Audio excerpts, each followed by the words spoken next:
What's up everybody? Today we have a jam-packed video. I'm gonna give you an update on the front lawn that I destroyed, how we're gonna go about fixing that so I can real mow still this year. I'm also gonna give you an update on the night shift grass seed test plots.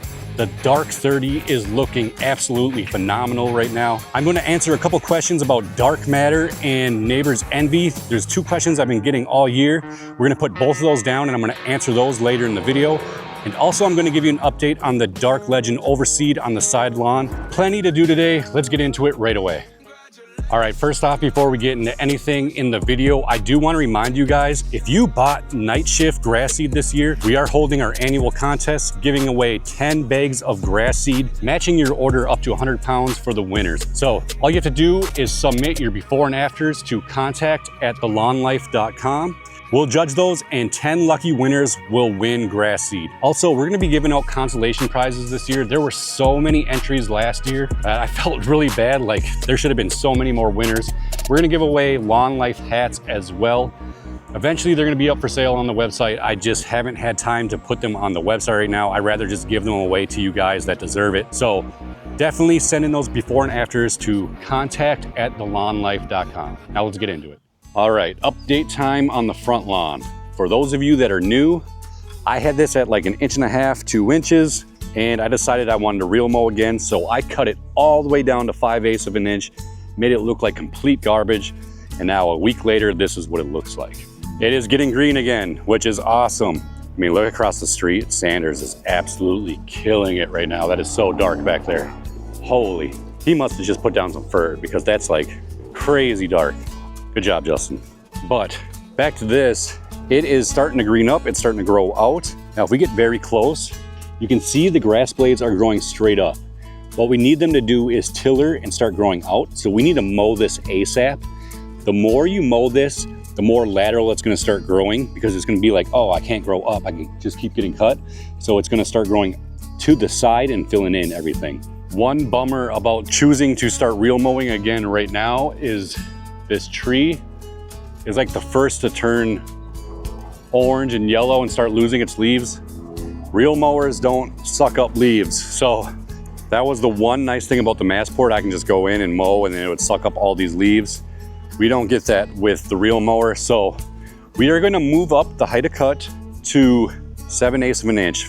Now, going from 5/8 to 7/8 might not sound like a huge difference to you guys, but a 1/4 inch when you're real mowing is huge. So I'm hoping I even cut anything off right now. If I end up not cutting barely anything off, I'm actually gonna lower it down to 3/4 of an inch because this grass definitely needs to be cut down. It's getting a little long and we need it to tiller. So let's try cutting and see how much comes off.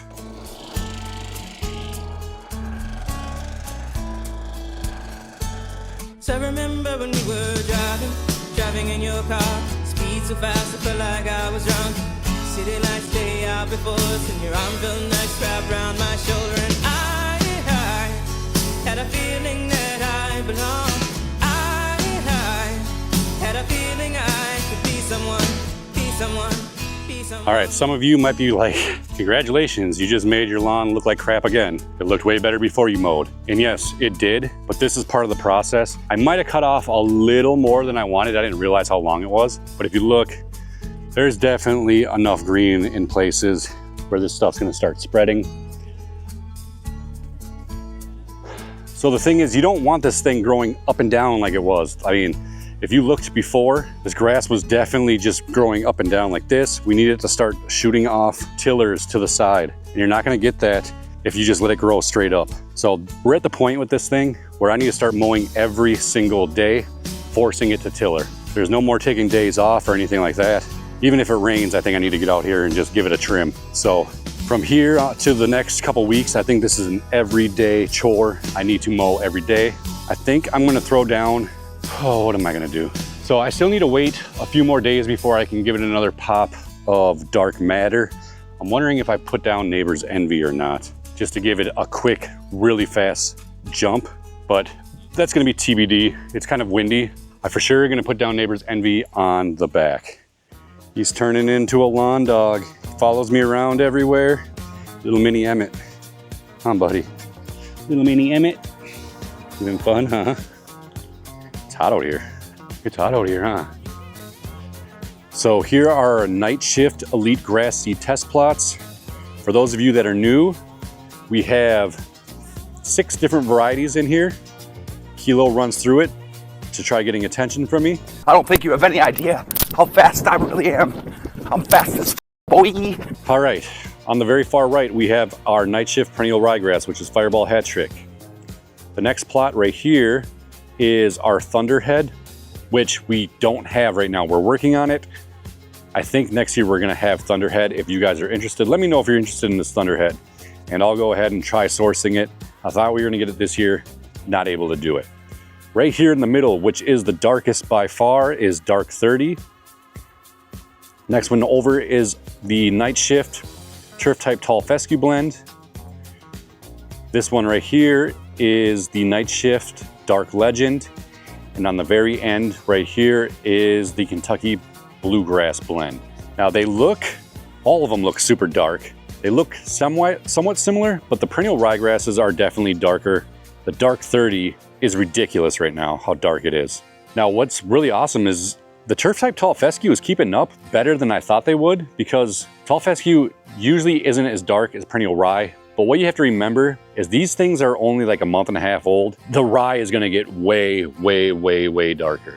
Now, I've heard a few people say that ryegrass basically looks the same color if you fertilize it, which I think is completely BS. I've had Fireball Hat Trick overseeded in my side lawn, and I've had Dark Legend overseeded in my side lawn. I feel like the Fireball Hat Trick looked way better in my opinion last year. It was way darker. The Dark Legend just didn't get as dark as I wanted it to. I mean, it's a good grass. It definitely holds up to disease pressure and things like that. But I had no problems with the Fireball Hat Trick with disease 2 years ago. So I would rather have the dark. That's just my personal opinion. I love getting the grass as dark as possible with the least amount of work. And that's why I think this Dark 30 is gonna be insane. It is absolutely nuts how dark it is. Here's an overview angle. It is very thick in there. I mean, they're all pretty thick. I'm just trying to judge by it. I can't really tell a difference between how thick everything's coming in. They all look pretty good, other than like we have anthills in here. Now, the one thing I know a lot of people are concerned about with Turf Type Tall Fescue is the width of the blades. They don't like those blades looking like crabgrass, basically. And if you look close here, these grass blades are not wide at all. They're about the same width as my Kentucky bluegrasses in my lawn. Here's one of the thicker blades that I've confined. Oh, don't drop it. This stuff will get a little thicker, especially if it has room to grow out, but that's the thickest blade I can find in here. So, Kilo, get out of there. Get out. So yeah, this stuff it's not gonna grow crazy thick like people are afraid of with Tall Fescue. This is the Turf Type Tall Fescue blend with multiple different varieties in it. And again, not thick at all. Now this thing is definitely due for some nitrogen, as I haven't put anything down for probably 2 or 3 weeks, and it's due for a mow. I've mowed this one time and it is super long compared to the rest of my lawn. So we're gonna get a mow in today, but I wanted to show you guys what this is looking like. Oh, I forgot to talk about the Kentucky bluegrass. Other than this giant dandelion weed in here, it is looking pretty good. It's coming in thick. I see some rabbit pea in here, killed the lawn, or Kilo, one of the two. But it is thickening up. It definitely needs some more nitrogen to spread more. Over in this corner, we just didn't put enough seed, I don't think. But eventually it will spread over and fill that in. So definitely need to put down some fertilizer after we mow.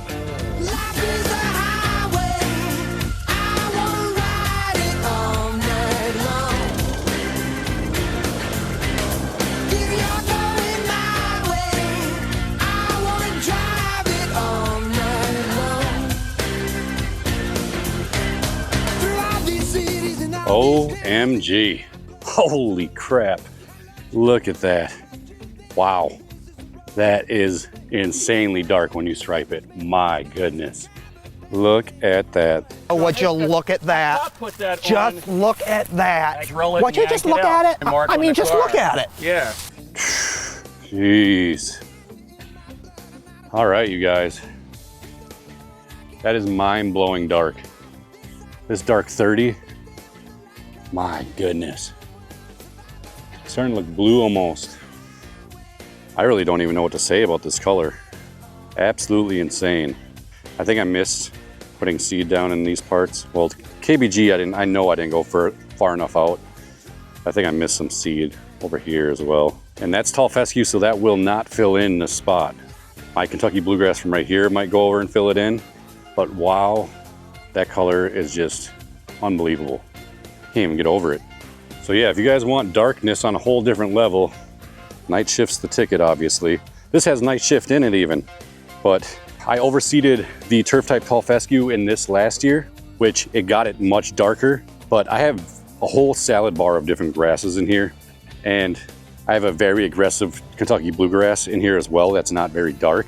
So you can kind of see it's taking over more, but there's dark turf type tall fescue in here as well. When you overseed, you need to do it multiple times over and over to get that dark color. When you renovate, this is kind of the difference of what you're looking at. And what's crazy about the rye is that it gets insanely dark. Now this is some stuff that survived the winter kill where the construction worker just trampled all over this all winter long. And look how dark that is right here, these plants, compared to the rest of the lawn back there. It's absolutely unreal in person. It almost looks like a dark greenish blue, almost like black. It's crazy. But eventually the rye over here is gonna look like that. It's gonna have that dark color. Now I'm hoping we don't have a very extreme winter here in Minnesota. That's the only thing that's really bad about perennial rye when you're living in an area like mine, is if you have a harsh winter with no snow cover, there might be some rye die-off, which then you have to overseed in the spring. I don't know if I'd recommend a 100% ryegrass lawn where I live, but I mean, when you're going further south, like Iowa, South Dakota, places like that, even southern Wisconsin, Chicago, those areas in the Midwest, they can handle rye a lot better than it does here. So I'm hoping we get some snow cover, have a mild winter, and I can show you guys what this stuff looks like mature. I mean, I have some over here, even with that harsh winter we had, I have some perennial ryegrass that has survived right here when I did that pre-germination video. And it is crazy dark in this area compared to the rest of my lawn. And this is 2 or 3 years ago. So once it establishes and it makes it through one winter, I feel like you're pretty good to go. It's a lot more hardy. So you can see it all in there, super dark compared to like over here. I hope it shows up on camera. But this area is definitely way darker than the area like back over here. The rye definitely works to darken up your lawn. Yeah, I can see that dark 30 plot from here, just much darker. Holy. All right, enough falling in love with this plot area. All right, now for all of you interested in the dark legend, I haven't been showing this off much lately. It bounced back terrific from that rust that we had. It's already grown itself back in. It's looking phenomenal. So all that disease pressure is gone. The thing with this dark legend, I mean, don't get me wrong, it's dark. It's just not as dark as the Fireball hat trick, and it bugs me. Like last year at this time, this was insanely dark. It was like black almost.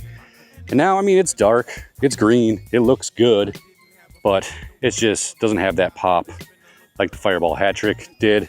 I still think I'm gonna renovate this completely kill it off next year and go 100% dark 30, and we'll see how it goes. But yeah, totally bounced back from the disease, looking good. It's already thick again. For being a bunch type grass, it has filled in phenomenally well. You could see the dirt in a lot of these places a couple weeks ago. So it definitely has filled in, and this like gets shade, I would say 85% of the day over here. So that's how good this night shift does in the shade. When it was 100% Kentucky bluegrass over here, it struggled bad. And the cultivars I chose for the Kentucky bluegrass were supposed to be shade tolerant, and the Kentucky bluegrass just cannot thrive in the shade like this perennial ryegrass can. So I think perennial ryegrass is very, very, very underestimated on how well it can do in the shade, because this thing barely gets sun at all. Now up here, it gets a lot more sun once the sun goes over the garage in this area, but back over here, this is basically shade all day. It gets a little in the morning and that's it. So for how much shade it is, look how dense that is.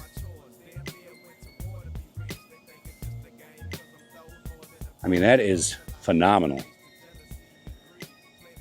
So the Dark Legend's doing very good, just not as dark as I thought it was gonna be, but it is what it is. Will be darker next year. Hey Steve, I was just wondering how much your guys' ammonium sulfate's going for right now. I was just checking on prices more than anything. And then the urea, could you give me the price on that too? Yep. All right, that helps a lot. Thank you. I appreciate it. Bye. So I just called a feed store that I know has ammonium sulfate and urea. The urea 50-pound bags are going for $30, which is really cheap. That went down from a couple of years ago. And then the ammonium sulfate is $31 for a 50-pound bag. So your best bet for getting ammonium sulfate and urea are going to a feed mill or a co-op next to you. Now, if you can't find a co-op or a feed mill next to you, I know a lot of you are having problems with that. The cheapest ammonium sulfate you can buy online right now is this dark matter stuff that I'm selling on the website. It's $55 for a 40-pound bag. Now, that's almost double the cost, obviously, but there's a reason this stuff is so expensive online is because the shipping is ridiculously expensive to ship 40 and 50-pound bags of fertilizer all the way across the country. So we are the cheapest ammonium sulfate you can find online. Sure, it's not gonna be as cheap as you're gonna find at a co-op because obviously it's not getting shipped to your front door, but it is what it is. So if you guys can't find it next to you, that's the next best thing. Otherwise, definitely go find it at a co-op or feed store next to you. Now I'm gonna put down 0.5 pounds of nitrogen, which equals roughly around 3 pounds of this 1800 ammonium sulfate per 1,000 square feet. So I have 4,000 square feet in the back. I am going to put down 3 times 4, 12 pounds of this stuff. So we're gonna be doing this bi-weekly. So every 2 weeks, we're gonna throw this down, putting down about 1 pound of N per month. So the lighting has changed since we were out here earlier. You can see what it's looking like with the cut from the Navamo, but it's looking pretty dang good. I'm liking this. This color is really gonna start to pop once we start feeding it all of this nitrogen and hitting it with the Blitz. I'll tell you guys what we're gonna do with the Neighbor's Envy because I know a lot of you have questions about putting down granular and Neighbor's Envy at the same time or when you could do it. We're gonna put it down at the same time today and I'm gonna tell you how and why we can put both of them down at the same time.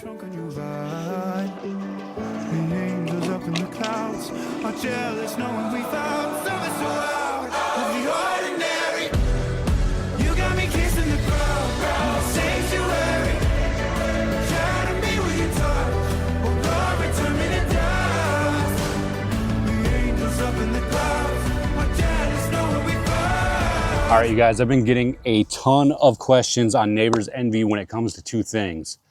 Number one, when can you put Neighbor's Envy on a new overseed or renovation, so baby grass? And number two, how can you incorporate this into your granular program? So if you're gonna put down a granular, when can you put down this next? So I'm gonna answer both those questions. Number one, about the overseeding or baby grass. You can put this on baby grass right away, but you do not want to go on the full rate. This full rate, the first application rate, is very, very strong. You do not need to put that much on baby grass. I would say just use the 8-ounce rate if you're gonna do it.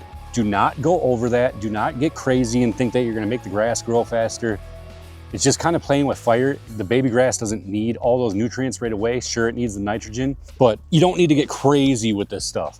You don't want to burn the baby grass. It's very, I don't want to say fragile, but it kind of is fragile. It's just a baby. You don't feed it a giant meal when a baby comes out of the womb.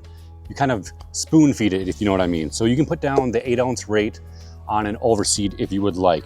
And you can do that every 2 to 3 weeks. Now, when it comes to putting down granular, I also do the same thing. I use the half rate, so I use like 8 to 10 ounces if I put down a granular. Now, the granular is not gonna uptake right away, but this stuff will. So you don't wanna go full pound of nitrogen putting down on your lawn with granular and then put this down right away after it. You have the potential of burning your lawn. So just, if you wanna put both down at the same time, I would just do half rates on both. So 8 to 10 ounces with this, a half rate of whatever your fast release fertilizer is, your urea or ammonium sulfate. It's kind of what I did in the back. I put down 0.5 pounds of nitrogen. I'm gonna put down 10 ounces of Neighbor's Envy. That's gonna give me about 0.7 pounds of nitrogen per 1,000 square feet. This will uptake right away. It's gonna take about a week for you to get results with the ammonium sulfate. So that's the answer to those two questions. I get them all the time. Hopefully that helps you guys that are wondering. So first, we're gonna fill up 2 gallons of water. So I have 4,000 square feet. That means I'm gonna put in 40 ounces. I need to get a bigger jug or cup to put this stuff in. This is ridiculous, filling up this little thing 4 or 5 times.